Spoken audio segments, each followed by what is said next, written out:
Question number 5 பாருங்கள் 11.5ல் ஒரு உற்பத்தியாளரிடமிருந்து ஒரு குறிப்பிட்ட ஒரு மின்வகை கருவியை ஒரு விற்பனையாளர் கொள்முதல் செய்கிறார். உற்பத்தியாளரிடமிருந்து ஒரு விற்பனையாளர் வந்து வாங்குறாரு. உற்பத்தியாளர் கருவியின் பழுதாகும் வீதம் 5% என கூறுகிறார். அந்த கருவி வந்து பழுதாக ஒரு சதவீதம் வந்து 5% என கூறுகிறார். கொள்முதல் செய்யப்பட்டதிலிருந்து 10 பொருட்களை ஒரு பரிசோதகர் சமவாய்ப்பு முறையில் தேர்ந்தெடுக்கிறார். அவற்றுள் குறைந்தபட்சம் ஒரு பழுது சரியாக 2 பழுதாக இருக்க நிகழ்தகவு காண்க. ஓகே, இதை N PQ முதல் கண்டுபிடிக்கணுமா? மொத்தம் எத்தனை பொருள்னு முதல்ல எடுத்துக்கோ. 10 பொருட்கள். அப்போ N = எவ்வளவு? 10. சரி, P எவ்வளவு அப்படின்னா அந்த பழுதாகிறது. நம்ம கேட்குறதே பாருங்கள், குறைந்தபட்சம் ஒரு பழுது சரியாக 2 பழுது. அப்போ ரிப்பேர் ஆகிறதா அவன் கேட்குறான். அப்போ ரிப்பேர் ஆகக்கூடிய எண்ணிக்கை சமவாய்ப்பு மாதிரி எக்ஸ் என்க. அப்போ எக்ஸ் என்பது சமவாய்ப்பு மாதிரி பழுதுகளின் எண்ணிக்கை என்க. பழுதுகளின் அப்போ அந்த பழுதுனா ரிப்பேர் ஆகிறது. பழுதுகளின் எண்ணிக்கையை சமவாய்ப்பு மாதிரி எக்ஸ் என்க. N = 10, பழுதுகளின் எண்ணிக்கையை சமவாய்ப்பு மாதிரி எக்ஸ் என்க. அல்லது எக்ஸ் என்பது சமவாய்ப்பு மாதிரி பழுதுகளின் எண்ணிக்கை, எல்லாம் ஒன்று தான். சரி, Pங்கிறது எவ்வளவு? எத்தனை சதவீதம்? 5%. பழுதாகிறோட சதவீதம் 5%னா 5/100. 5/100னா இங்கே 2 0க்கு 2 0 பின்னாடி பாயிண்ட் வச்சுன்னா 0.05 வரும். Pயோட வேல்யூ 0.05. Qவோட வேல்யூ எவ்வளவு? 1 - P. P கொடுத்துருக்காங்க 0.05. அப்போ Q = 1 - Pனா 1 - 0.05னா 0.95 வரும். அப்போ P of capital X = small xக்கு என்ன formula? NCX P/X Q/n - x. இதில் வந்து N PQக்கு வேல்யூ போட்டுரு. P of capital X = small x. இந்த ஸ்மால் எக்ஸோட வேல்யூ மட்டும் அவங்க பாயிண்ட்டுக்கு தகுந்த மாதிரி நம்மளுக்கு மாறும். என்னோட வேல்யூ 10, 10CX 0.05 x 0.95 10 - x. இல்லை இதை நம்ம ஃப்ராக்ஷன்லேயே வச்சுக்கிறனால இது 1/20. அப்போ இது 19/20ன்னு வரும். அப்படியே ஃப்ராக்ஷன்லேயே வச்சுட்டாலும் வச்சுக்கலாம். இது 1/20னா இது மீதி 19/1 - 1/20னா 19/20ன்னு வரும். அப்படியே வச்சுருந்தாலும் ஓகே, ரெண்டில் எது வேணாலும் யூஸ் பண்ணிக்கலாம். நம்ம இதை பாயிண்டில் போட்டோம்.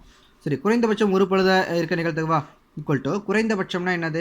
1 ஒரு பழுதுனா 1 1க்கு மேலே. அப்போ P of X is greater than or equal to 1. Greater வந்து நம்ம 1 - போடும்போது முன்னாடி P of X is less than 1ன்னு மாறிக்கும்.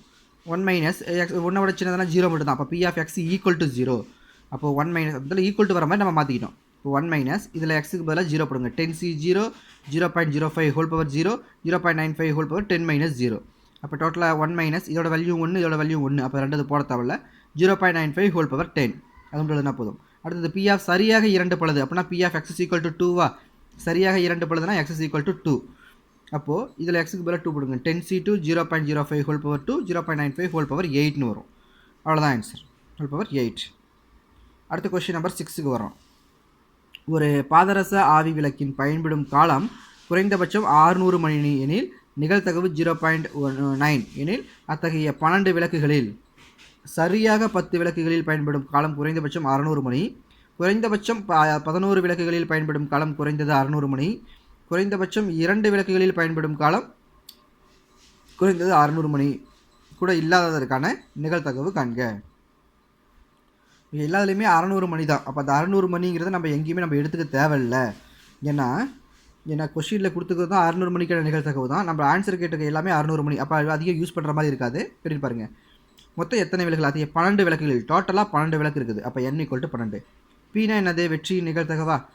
P = கொடுத்துருக்காங்க 0.9. அப்போ Q = எவ்வளவு? 1 - P. 1 - 0.9னா 0.1. சமவாய்ப்பு மாதிரி X என்பது ஆயுட்காலம், அதாவது குறைந்தது 600 மணி உடைய விளக்குகளின் எண்ணிக்கை. எல்லாமே வந்து குறைந்தது 600 மணி உடைய விளக்குகள் தான். அதாவது நம்ம இந்த சமவாய்ப்பு மாதிரி எக்ஸ்ன்னு வச்சுட்டோம். குறைந்தது 600 மணி உடைய விளக்குகளின் எண்ணிக்கையை சமவாய்ப்பு மாதிரி எக்ஸ் என்க. ஓகேவா? அப்போது P of capital X = small. இது நம்மளுக்கு புதுசாக எழுதிட்டு இருக்க தேவையில்ல. இது என்னோட வேல்யூ, இது Pயோட வேல்யூ எழுதிருக்காங்க. இது நம்ம புதுசாக எழுதிட்டு இருக்க தேவையில்ல. P of capital X = small xக்கு என்ன formula? NCX P/X Q/n - x. X = எவ்வளவு? 0 1 2 எக்ஸட்ரா இந்த இடத்துல வரும். X = 0 1 2 எக்ஸட்ரா n வரைக்கும். இது ஃபார்முலா. ஓகே, இதில் N PQக்குள்ள வேல்யூ போட்டுடலாமா? P of capital X = small x = என்னோட value 12CX 0.9 x Q 0.1 12 - x. என்னோட வேல்யூ 12ங்கிறனால இது X = 0 1 2 எக்ஸட்ரா 12. இதுக்கப்புறம் அவங்க கேட்டிருந்த பாயிண்ட் சரியாக 10 விளக்கு, குறைந்தபட்சம் 11, குறைந்தபட்சம் 2. அது மாதிரி போட்டுக்கலாமா? இப்போ ஃபஸ்ட்டு பாயிண்ட்டு சரியாக 10னா அதில் P of X = 10. அப்போது அந்த ஸ்மால் எக்ஸுக்கு பதிலாக 10 போட்டுங்க. 12C 10 0.9 10 0.1 12 - 10.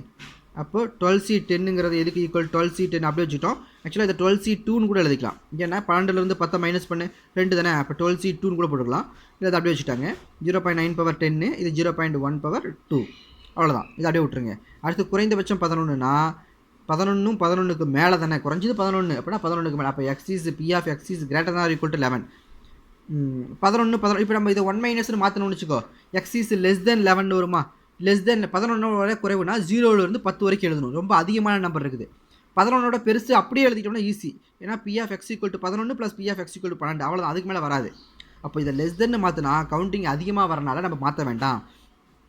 B of X equal to 11 12 வச்சுக்கோ.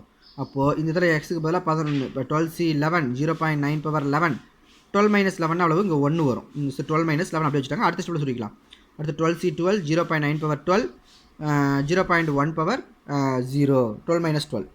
அப்போது 12C11 ஆக்சுவலாக 12C1 இது 12 மைனஸ் 11 1 NC1 n அப்போ 12 0.9 பவரில் 11 0.1 பவரில் 1 ப்ளஸ் இது NCன்னா 1 டோட்டலாக இது 1 ஆயிரும். அது போட தேவையில்ல, நீங்கள் 1 போட்டிருக்காங்களா. 0.9 பவரில் 12 இது எனிதிங் பவர் 0னா 1 டோட்டல் இந்த 1 அந்த 1 போட தேவையில்ல.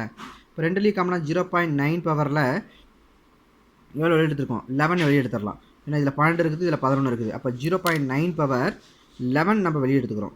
வெளியே எடுத்துட்டோம்னா இதில் மீதி என்ன இருக்கும், 12 × 0.1 இருக்கும். ப்ளஸ் இதில் ஒரு 0.9 மட்டும் எக்ஸ்ட்ரா இருக்கும்.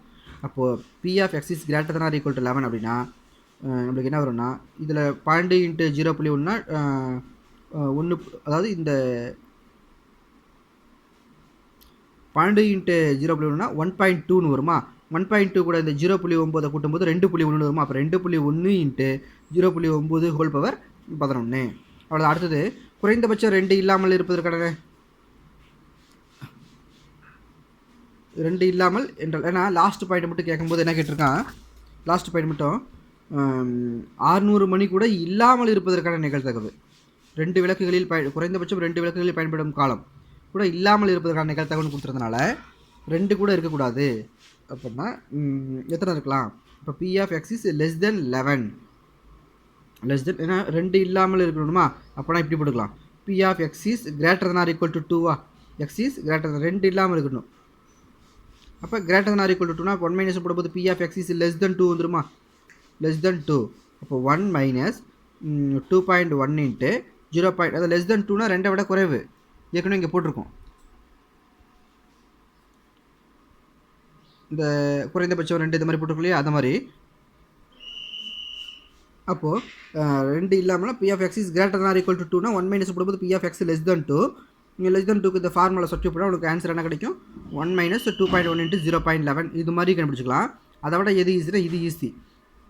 2 இல்லாமல் இருக்கணும்னா மீதி எத்தனை நல்லதாக இருக்கணும், 10 நல்லதாக இருக்கணும். 10 நல்லவே இருக்கணும்னா P of X is less than 11 11ஓட கூட நினைக்கலாமா, எக்ஸ் இஸ் லெஸ் தென் 11 10 நல்லவினா லெஸ் தென் 11. இது 1 மைனஸ் போடும்போது P of X is greater than or equal to 11 1 minus வரைக்கும் போட்டுக்கோ.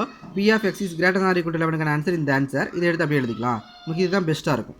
2 இல்லாமல் இருக்கணும்னா மீதி 10 நல்லாவே இருக்கணும். 12ல் 2 இல்லை, மீதி 10 நல்லாவே இருக்கணும். 10னா 11 விட குறைவுன்னு சொல்லிக்கலாம். இந்த மெத்தடை ஃபாலோ பண்ணிக்க ஈஸியாக இருக்கும்.